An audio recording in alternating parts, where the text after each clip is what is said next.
السلام عليكم ورحمة الله وبركاته. أول ما نبدأ كلامنا نبدأ بسم الله والصلاة والسلام على رسول الله. اللهم صل وسلم وبارك عليه. هنعمل إن شاء الله كده النهاردة حلا صيفي جديدة جميل رقيق. اللهم بارك، ربنا يديمها نعمة يا رب ويحفظها من الزوال، اللهم آمين يا رب العالمين. هنبدأ بأول خطوة يا جماعة، ألا وهي بسكويت اللي أنا مكسراه ده. أول خطوة اللي أنا حطيت الأول كيس الكريم كراميل، كيس الصوص. في واحدة ما اتكسرتش نكسرها اهي. كيس الصوص وزعته في قاع الطبق الجميل ده. حلو حلو. دغدغت لكم بسكويت. تمام. الخطوة التانية، بسم الله الرحمن الرحيم. كيس كريم كراميل على نص كيلو حليب، يعني كوبايتين، هما كوبايتين، معروف ان هما كوبايتين. تمام. حلو كده. حطينا الاول صوص كراميل اللي هو الكيس اللي بيجي مع الباكو الكراميل ده، مع اللي بيجي مع ده. تمام. حطيت دغدغت باكو بسكويت، حطيته فوق فوق صوص الكريم كراميل. تمام.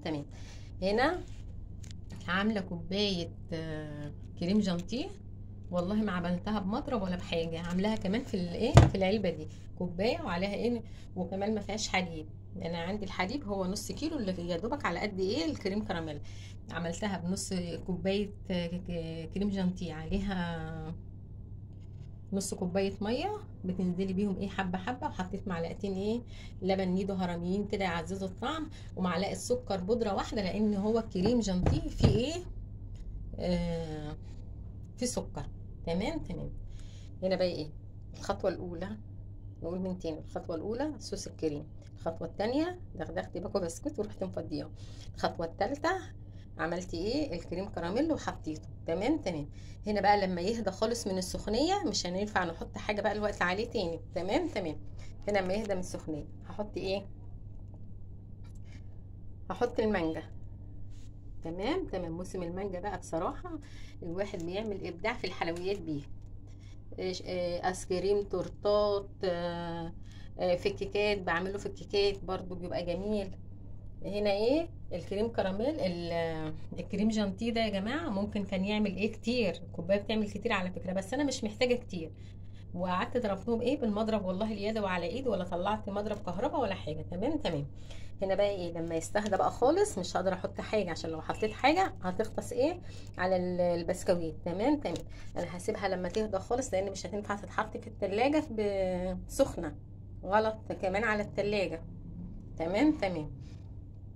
تهدى خالص من السخونيه، هروح حاطه المانجا على الوش هنا في النص، واروح جايبه الكريم جانتيه حاطاه فوق المانجا. تمام. واروح بقى البسكوت ده بقى حاطاه من على الوش.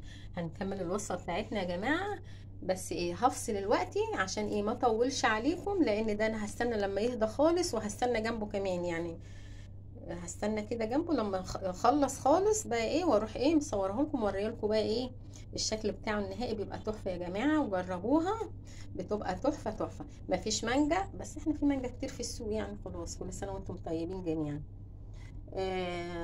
مفيش مانجا يعني موجوده في البيت، استغنى عن المانجا. تمام. مفيش كريم جانتيه، استغنى عن الكريم جانتيه، ويبقى بسكوت وكريم كراميل. مفيش البسكوت الكريم كراميل لوحده بيبقى تحفه كمان. انا بعمله مره كده ومره كده على حسب الموجود عندي في البيت. تمام. هكمل بقى الوصفه يا جماعه وارجع لكم، بس لما دي تهدى من السخونيه خالص واوريها لكم. تمام. واترككم في رعايه الله وامنه، والسلام عليكم ورحمه الله وبركاته.